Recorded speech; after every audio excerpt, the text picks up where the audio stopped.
Across the Alberta landscape, drought and higher than normal temperatures are leading to an intense wildfire season.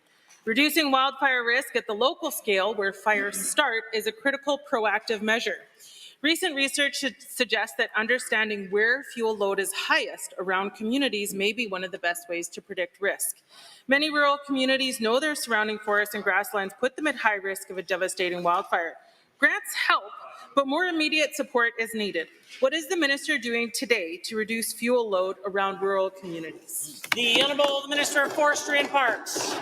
Thanks very much, Mr. Speaker, and thanks again for the question there. What we're doing is we're working with communities to make sure that they have fire guards that they need. We started the Community Fire Guard program, and we have many communities right now working with FRIA on developing where those fire guards should be and how big, and so that work is continuing on right now. We also have artificial intelligence that we're using to help map out the province of Alberta to try to decide where the load of fires, the fuel load could be the worst to create the worst fires. So that work is ongoing, Mr. Speaker, to make sure that we do the best for Alberta. The Honourable Member for Banff-Kananaskis.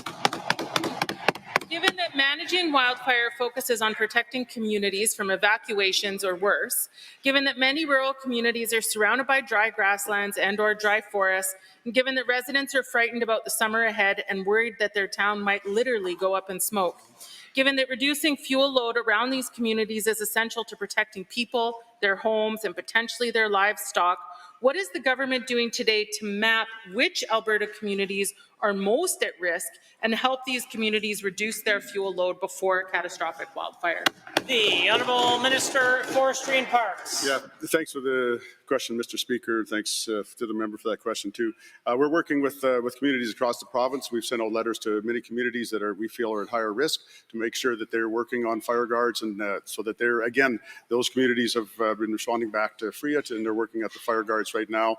But when I look at Kananaskis in particular, there's a group that meets together and talking about how to protect Kananaskis area, in particular the Canmore and Bow Valley corridor, when it comes to wildfire. So that work is continuing on right now, and we want to make sure that we protect our communities to the best of our abilities when wildfire does strike. The Honourable Member.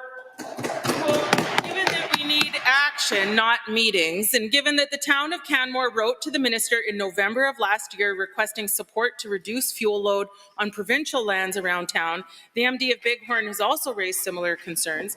And given that these municipalities also requested the Bow Valley Wildfire and Vegetation Management Plan be used to guide municipal and provincial fuel load reduction, given that this vegetation plan hasn't been released and no fuel has been removed, the towns of Banff-Kananaskis are simply waiting for the government to take action and protect them.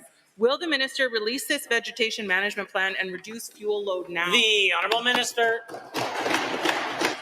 Thanks again for the question. And when we look at Banff, of course, that's in Banff National Park, and we have the feds will be working on that program there. We have our group that's working on the Bow Valley corridor, and we're waiting for those reports. Those are members of your community, honourable member, that are working on that. So hopefully they're doing good work there. I'm sure they are. Maybe you have doubts, but I don't. I think what Albertans want is they want calm in a crisis, not fear mongering like the members of the opposition are doing. The good work is happening, Mr. Speaker. The people are on the ground, and we're making sure that we protect our communities to the best of our ability.